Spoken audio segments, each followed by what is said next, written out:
आप देख रहे हैं today news 24। Bharatiya Janata party की केंद्र सरकार, उनकी ईडी, उनकी सीबीआई एक्साइज पॉलिसी की जांच कर रही है। 2 साल में सैकड़ों अफसर लगा दिए, हजारों रेड कर दी, लेकिन 1 रुपया भी इस केस में आम आदमी पार्टी के किसी भी नेता से नहीं मिला। फिर भी एक झूठा षड्यंत्र रचकर, एक फर्जी केस को बनाकर आम आदमी पार्टी के एक एक करके सभी नेताओं को गिरफ्तार किया जा रहा है। सत्येंद्र जैन जी को गिरफ्तार किया गया, मनीष सिसोदिया जी को गिरफ्तार किया गया, संजय सिंह जी को गिरफ्तार कर लिया गया, और जब फिर भी आम आदमी पार्टी को नहीं रोक पाए तो अरविंद केजरीवाल जी तक को गिरफ्तार कर लिया गया। जब से अरविंद केजरीवाल जी को ईडी के समन आने शुरू हुए, तब से पहले दिन से आम आदमी पार्टी ने खुलकर कहा कि ये अरविंद केजरीवाल जी को गिरफ्तार करने की साजिश है, कि उनको किसी जांच के लिए नहीं बुलाया जा रहा, उनको गिरफ्तार करने के लिए बुलाया जा रहा है। तब भारतीय जनता पार्टी के प्रवक्ता और सभी मीडिया चैनल के साथी हमसे पूछा करते थे कि जी ये तो एक समन है, आप कैसे कह सकते हैं कि गिरफ्तार हो जाएंगे? आपके पास इस बात का कोई प्रमाण नहीं है कि अरविंद केजरीवाल जी गिरफ्तार हो जाएंगे। जब अरविंद केजरीवाल जी को समन आने शुरू हुए तो आम आदमी पार्टी ने खुलकर कहा कि ये ईडी के समन नहीं है, ये भारतीय जनता पार्टी के समन है। फिर से भारतीय जनता पार्टी के प्रवक्ता टीवी पे आकर कहते थे कि नहीं जी, ईडी तो एक स्वतंत्र जांच एजेंसी है, हमारा तो इस जांच से, इस समन से कोई लेना देना ही नहीं है, ये तो आम आदमी पार्टी झूठ बोलती रहती है। लेकिन आज अमित शाह जी के एक इंटरव्यू ने भारतीय जनता पार्टी का पर्दाफाश कर दिया। अमित शाह जी ने खुद कह दिया कि भारतीय जनता पार्टी शासित केंद्र सरकार, उनकी इन्फोर्समेंट डायरेक्टोरेट का पहले दिन से इरादा था कि अरविंद केजरीवाल जी को गिरफ्तार किया जाए, अरविंद केजरीवाल जी को जेल में डाला जाए। अब मैं रिक्वेस्ट करूंगी हमारे साथी से कि वो अमित शाह जी का क्लिप प्ले करें, जो पूरे देश के सामने इस षड्यंत्र का पर्दाफाश कर देगा। अमित जी, एक सवाल और, इस चुनाव के पहले 2 सीएम जो है अरेस्ट हुए हैं। केजरीवाल जी अरेस्ट हुए, वो तो अभी भी मुख्यमंत्री हैं, हेमंत सोरेन जी भी अंदर हैं। तो आज सुप्रीम कोर्ट ने ईडी से टाइमिंग ऑफ अरेस्ट पर क्वेश्चन उठाया है, तो इसको आप कैसे देखते हैं? नहीं, देखिए, ईडी सुप्रीम कोर्ट के सामने एक्सप्लेन करेगी जी, मगर मैं बताना चाहता हूँ कि 19 समन के बाद हाजिर नहीं हुए। पहले समन में अगर आए होते तो चुनाव के 6 महीना पहले अरेस्ट हो जाते। इस वीडियो को देखकर साफ पता चल जाता है, इस इंटरव्यू को देखकर साफ पता चल जाता है कि भारतीय जनता पार्टी और उनके राजनीतिक हथियार ईडी का इरादा ही था अरविंद केजरीवाल जी को समन के बहाने से बुलाना और अरविंद केजरीवाल जी को गिरफ्तार करना।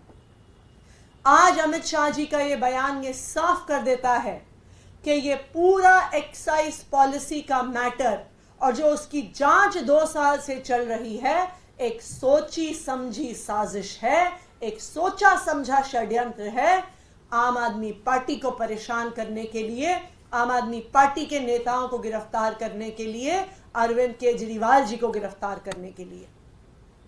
तो आज अमित शाह जी ने साबित कर दिया है, अमित शाह जी के बयान ने देश के सामने इस बात को स्पष्ट कर दिया है, जो आम आदमी पार्टी पहले दिन से कह रही थी कि ये समन्स अरविंद केजरीवाल जी को गिरफ्तार करने के लिए थे। ये जो पूरा जांच है, ये सिर्फ एक षड्यंत्र है और आज पूरे देश को भी ये पता चल गया है कि भारतीय जनता पार्टी को, प्रधानमंत्री नरेंद्र मोदी जी को, अमित शाह जी को अरविंद केजरीवाल जी से डर लगता है। अरविंद केजरीवाल जी के हमले से डर लगता है। अरविंद केजरीवाल जी जो भारतीय जनता पार्टी के 10 साल के कुशासन को एक्सपोज करते हैं, उससे डर लगता है। इसलिए उन्होंने ये षड्यंत्र रच के उनको जेल में डाल दिया है। Thank you. मैम, प्रधानमंत्री नरेंद्र मोदी ने TV9 को इंटरव्यू दिया है, उसको जो आप आरोप लगाते हैं कि 400 आगे तो आरक्षण खत्म हो जाएगा, संविधान खत्म हो जाएगा, चुनाव ही नहीं होंगे, सब पर उन्होंने जवाब दिया, कहा कि अगर ऐसा करना होता 360 तो एनडीए के बीबी हैं और सहयोगी मिला 400 हो जाएंगे। तो तमाम जो आपके दावे हैं, आरोप हैं, इनको कदम बताया है। प्रधानमंत्री नरेंद्र मोदी जी इस बात का जवाब दें कि क्यों भारतीय जनता पार्टी से जो सारे जुड़े हुए संगठन हैं और जो सारे जुड़े हुए लोग हैं आरक्षण का विरोध करते हैं। मोदी जी मोहन भागवत जी के सालों से चलते आ रहे बयानों का जवाब दें कि वो आरक्षण खत्म करना चाहते हैं।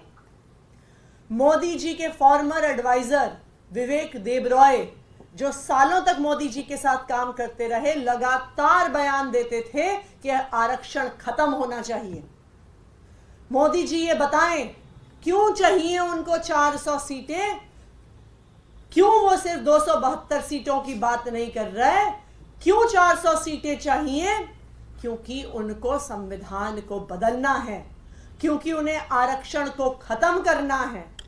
मोदी जी जवाब दें कि जो उनके कैंडिडेट्स हैं, चाहे अयोध्या से लड़ रहे एमपी कैंडिडेट, चाहे अरुण गोविल, चाहे देश के अलग अलग हिस्सों से लड़ रहे उनके एमपी कैंडिडेट्स, क्यों कह रहे हैं कि 400 पार चाहिए? क्योंकि संविधान बदलना है। ये बिल्कुल साफ है कि भारतीय जनता पार्टी इस देश का संविधान बदलना चाहती है। भारतीय जनता पार्टी इस देश में चुनाव खत्म करना चाहती है और इसके ट्रेलर हम देख चुके हैं। हमने देखा है कि चंडीगढ़ में क्या हुआ, हमने देखा है कि किस तरह से दिल्ली में मेयर के चुनाव को ही खत्म कर दिया गया, हमने देखा है कि किस तरह से सूरत में, इंदौर में बिना चुनाव किए सामने वाले कैंडिडेट्स को डरा के, धमका के उनके नॉमिनेशंस विड्रॉ करवाए जा रहे हैं। पहले तो Bharatiya Janata party operation lotus करके चुनाव के बाद सरकारें गिराती थी। अब भारतीय जनता पार्टी का ये नया स्वरूप है, नया षड्यंत्र है कि अब वो चुनाव होने ही नहीं देते। चुनाव होंगे ही नहीं तो सरकार गिराने की बात नहीं आएगी। बिना चुनाव के ही भारतीय जनता पार्टी जीतेगी। वाले मामले में आप सरकार का भी क्या रुख है, जिस तरह से काफी कर्मचारियों को हटाया गया है, और क्या आप इसे भविष्य की भूमिका के तौर पर देख रहे हैं? या लग रहा है कि जो बातें कही गई हैं रिपोर्ट में, आदेश में, वो सही? भारतीय जनता पार्टी एक महिला विरोधी पार्टी है। ये वो भारतीय जनता पार्टी है जो प्रज्वल रेवन्ना जैसे व्यक्ति को चुनाव लड़वाती है। ये भारतीय जनता पार्टी वो पार्टी है जो प्रज्वल रेवन्ना जैसे दरिंदे के लिए, जिसके लिए प्रधानमंत्री मोदी जी प्रचार करते हैं। भारतीय जनता पार्टी वो पार्टी है जिसके पास सारी सूचना थी प्रज्वल रेवन्ना की दरिंदगी की, उसके दुष्कर्मों की, फिर भी उसको टिकट देती है, उसके लिए प्रचार करती है। और दूसरी तरफ महिला आयोग जैसी संस्था जो परेशान महिलाओं के लिए, डेस्टिट्यूट महिलाओं के लिए, वायलेंस की विक्टिम महिलाओं के लिए काम करती है, उस DCW को, दिल्ली कमीशन फॉर विमेन को बंद करने की कोशिश की जा रही है, ठप करने की कोशिश की जा रही है। जिन महिला आयोग की एम्प्लॉइज को हटाया गया है उसमें से कई सारी खुद एसिड अटैक की विक्टिम्स हैं। आज देश में महिलाओं के साथ जो एसिड अटैक होता है उसके बाद वो महिलाएं अपने घर से बाहर निकलने में संकोचती हैं। उनके परिवार उनको घर से बाहर नहीं निकलने देते, उनको नौकरियां नहीं मिलती हैं, वो काम नहीं कर पाती हैं। ये दिल्ली कमीशन ऑफ विमेन और तब की उनकी अध्यक्षा स्वाति मालीवाल जी की पहल थी कि एसिड अटैक विक्टिम्स को, जो खुद दरिंदगी का शिकार रही हैं, उनको मौका दिया जाए, उनको काम दिया जाए कि वो और महिलाओं के लिए काम कर सकें। और ये बहुत शर्म की बात है कि भारतीय जनता पार्टी ने ऐसी महिलाओं को नौकरी से हटाया है। राहुल गांधी जो हैं वो रायबरेली से चुनाव लड़ रहे हैं, आप गठबंधन का हिस्सा हैं, और बीजेपी ये कह रही है कि पूरा जो विपक्ष है वो डरा हुआ है, इसलिए अपनी सीटें बदल कर और ऐसी जगहों से चुनाव लड़ रहा है ताकि एक स्केप रूट ढूंढ सके। देखिए, सबसे पहले कौन कहां से चुनाव लड़ता है, किस सीट से चुनाव लड़ता है, अलग अलग पार्टियों का अपना आंतरिक मामला है। लेकिन डर किसको लग रहा है, कौन किससे डरता है, ये अमित शाह जी के बयान से सामने आ गया है। अमित शाह जी ने जब बयान दिया है कि अरविंद केजरीवाल जी को पहले समन के समय ही गिरफ्तार करने का इरादा था, तो ये बिल्कुल साफ है कि भारतीय जनता पार्टी को आम आदमी पार्टी से डर लगता है, भारतीय जनता पार्टी को इंडिया अलायंस से डर लगता है, और भारतीय जनता पार्टी को पता है कि वो इस बार चुनाव हारने वाले हैं।